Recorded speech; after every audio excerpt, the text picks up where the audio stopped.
Hello, Michelle here again. As you can see behind me, I have a glut of tomatoes.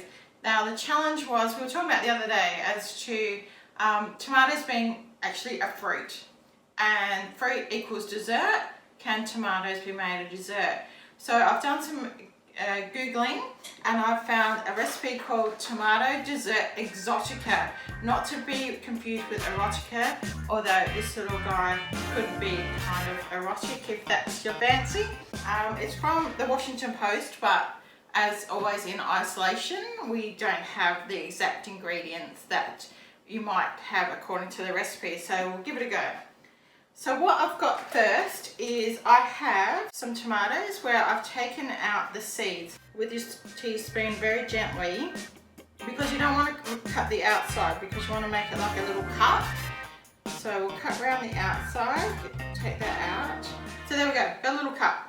So the recipe says to use pink peppercorns. I don't have pink peppercorns, but what I found in my spice cupboard was this rose harissa spice blend. It comes from Herbies, which is a great Australian spice producer. And it says that it's got chili, garlic, paprika, caraway, rose petals, coriander seeds, sea salt, lemon, mint. So I'm going with a bit of a Middle Eastern Arabian theme here. So first step is to sprinkle them with a tiny bit of that, because it's got the chili in it. It does pack a punch. I have actually tasted it. Then the next step says to combine the nuts. So I've got some pistachio nuts, about a quarter cup of macadamias and a quarter cup of pecans. It asks for roasted nuts, but I didn't have roasted nuts, I only had natural, so I just toasted them a little bit in my handy dandy frying pan. So we'll just crush them up a little bit. Might just go around to speed 7. And that was 1 second. Now I've got here some medjool dates, about 5, and then I found these in the pantry, which are sticky figs. They're from the Figgery on Kangaroo Island. They were part of a gift hamper for Christmas, I think. And I've also got some glacé ginger. The recipe actually calls for dried cherries and dried apricots. Didn't have any, we'll wing with what we got. Same deal, we put them in and we'll chop them for maybe 2 seconds. And then add them to our nuts. Next up, it says to heat the honey over medium to medium low heat for 8 to 10 minutes. 3 tablespoons of honey. Okay, really approximate measuring here, which is the kind of the way I like to cook. So we'll give that 5 minutes. While I'm doing that, I'm going to juice my lemon. And with the lemon, I've taken the zest off because I only want the juice this time. But I'm going to put that in a little container and put that in the freezer for later. You never want to waste any lemon or lime zest.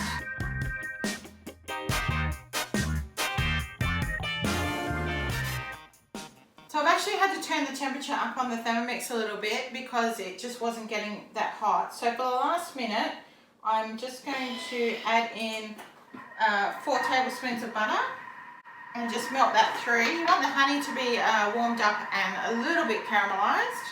So our honey and our butter have melted. I'm going to turn the oven on to 150. So there we go, we've got a little bit of caramelization with our honey and butter. I'm going to stir that through the fruit and the nuts.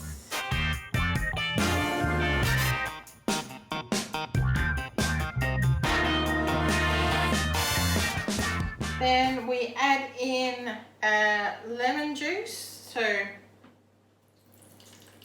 couple of tablespoons of that, and some chopped mint. This is spearmint from my garden. And now we divide it amongst our tomatoes here.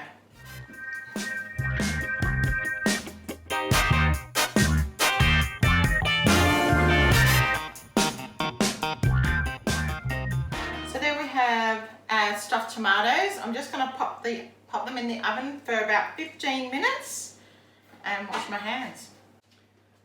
And we're back. I've ended up giving them an extra 5 minutes because they just felt still quite firm. So I've given them an extra 5 minutes at 150 just to soften down a little bit. There we are. Hope you can see what they look like. And now we will just give it the old taste test as always. Go the little one.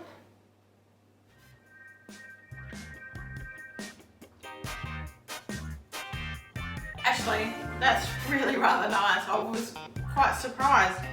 The little kick of chili is awesome at the end. The tomato goes nice and soft. And together with this, really cuts the acidity of the tomato, really cuts down the sweetness of the honey and the fruit. Give it another go just to make sure that my first assumption was correct. Yum. No, I'm really happy with that. Some mention tests are a little bit hit and miss, but that one's a keeper.